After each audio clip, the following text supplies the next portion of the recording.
I'm Jess, part-time Hobbit, and I'm here to talk to you about Tolkien. We are officially in the holiday season, and no matter what holiday you are celebrating this winter, it is never the wrong time for some very Hobbit-y crafts. Now, I'll be honest, I went back and forth on what exactly I wanted to do for this video, but I think I've settled on something that I won't be able to mess up. I shouldn't have said that, because I'm gonna mess it up now. Today, I am going to endeavor to make our very own Hobbit-y Christmas village. And to start with, we need our Hobbit houses. I am gonna use a couple of jars. I have 3 of them. 2 of them are new. One of them has dried sourdough starter in it, but I didn't want to buy more jars, so this is what I have. You could also use old food jars if you've cleaned them out, or just cardboard tubes. You really just need something round and something that will stay on its side when it's set on its side. Let's give this thing a go. To begin with, lay out enough popsicle sticks side by side to cover the lid of your jar. Then flip the jar onto the sticks and trace around it. You can't really see the line that I traced because of, lighting, but trust me, it is there. Next comes the precarious part, where you hack at the popsicle sticks with scissors in order to cut them into shape. You may want to wear eye protection while doing this, and be careful of your fingers. And use scissors that you don't mind getting dull. Okay, overall, this probably was not the best method I could have used, so sound off in the comments if anyone has any better ideas. However you accomplish it, once the sticks are trimmed, I just hot glued them onto the lid of my jar, making sure that they all lined up nicely.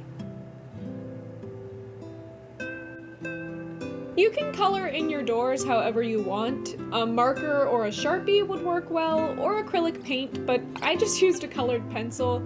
They ended up being a little bit pastel-y, but to be honest, I couldn't find my paint at that precise moment, so it seemed like a good idea at the time.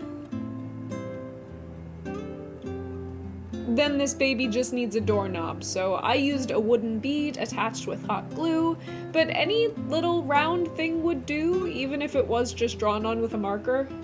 And then I made 2 more of these guys, and I had my doors. Next up, I wanted a few tiny chimneys, so I made a rectangle thingy out of cardboard and just went ham with my hot glue gun, making little brick stone things. I also made one with a paper towel roll, but I didn't record that part because I was, scared of failure. I smoothed out any strings or weird bumps as best I could with the nozzle of the hot glue gun before taking both of my chimneys out back to throw on a layer of black spray paint. While that was drying, I got to work on some snowflakes. Paper snowflakes are a severely underrated Christmas decoration, in my opinion. They're super cheap and really fun, and even though the ones that I made here don't look great, they can look very pretty, if you're a little better at them than I am. The chimneys dried pretty fast and looked fine, but I would definitely recommend using a matte spray paint instead of the satin that I did, but yeah, you use what you have. Now, admittedly, I am no Michelangelo, so I just slapped some paint on these guys, dabbing it for a little bit of texture. They ended up needing 2 coats, so I just set those aside to dry. My mother received an ornament from her grandmother years ago that was a little mouse made with a dried thistle for its head. Every Christmas when we got it out, I would sit there admiring it, so I took this opportunity to finally make one of my own. I picked these thistles from the side of the highway a few weeks ago, and now I'm just trimming off the stem and shaping the tip of it.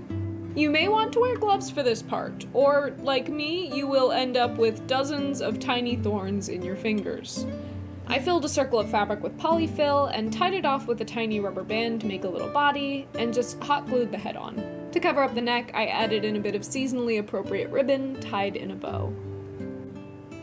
I accessorized with a tiny bonnet made out of a circle of fabric held on with a rubber band, and then added pom-poms for the ears, nose, feet, and hands. Then I just hot glued in 2 black beads for the eyes. Realistically, you could use any figurines or ornaments to reside in your village, but for me, this was perfect. Then it was time for finishing chimney touches. I added a little more dimension with some different colors of paint, and they turned out pretty cute. I cleared off a section of my bookshelf, and then started arranging the houses on boxes so that I could get some different levels. Then I covered all of this up with some LED fairy lights. Make sure, if you do use lights, that they are heat safe so that your village does not become an inferno. Then it was time for the snow, which I really just started jamming in there artlessly. Polyfill, like I'm using here, does tend to kind of bunch up into weird clumps, so just make sure you're smoothing it out as much as possible as you go. Next, I went in with some spare sphagnum moss, just sort of stuffing it into the spaces around the jar lids. Then it was time for our snowflakes, which I taped to the back of the shelf and hung with thread from the top. I almost forgot our little chimneys, but I remembered them at the last minute, as well as our citizens, and there you... Wait, you're telling me I kept working on this after I cut for the day? Why would I not record this as I worked on it? Now I'm gonna have to cover all of the stuff that I did in narration instead of showing it on screen. Why would you?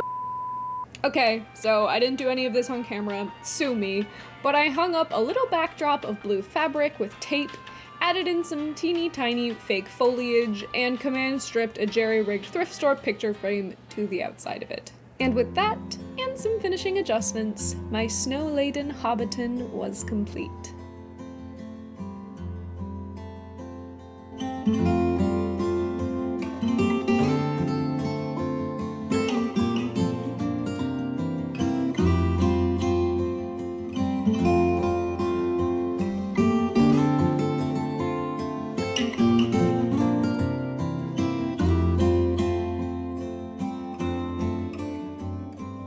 So, with the holiday season coming up, I thought it would be nice if I could give a gift back to you guys. So what I'm going to do is make 3 holiday cards and send them out to 3 of you. If you'd like to be considered for this little giveaway, all you have to do is jump down to the description where there is a link to a Google form. This Google form is just going to ask you for a name or nickname that you'd be comfortable with me sharing on screen, as well as your email address. The email addresses will be kept totally private and totally personal to me. I just need those so that I can contact the winner and ask them for their physical address so that I can mail this out to them. People inside the US and outside of it are totally eligible. I am happy to mail these out wherever, but do be aware that if you live somewhere really far away, these may not get to you before December 25th. This form is going to be open all the way until next Wednesday, when I will close it and draw from a hat, and the 3 winners will be named and emailed at the end of next week's video. So yeah, it's totally free to enter. I just wanted to be able to give back to you guys a little bit because I am so grateful for the support you've given me this year. I had a ton of fun with this. I don't know if a lot of you are gonna recreate this because it's not exactly an easy breezy tutorial, but it is a ton of fun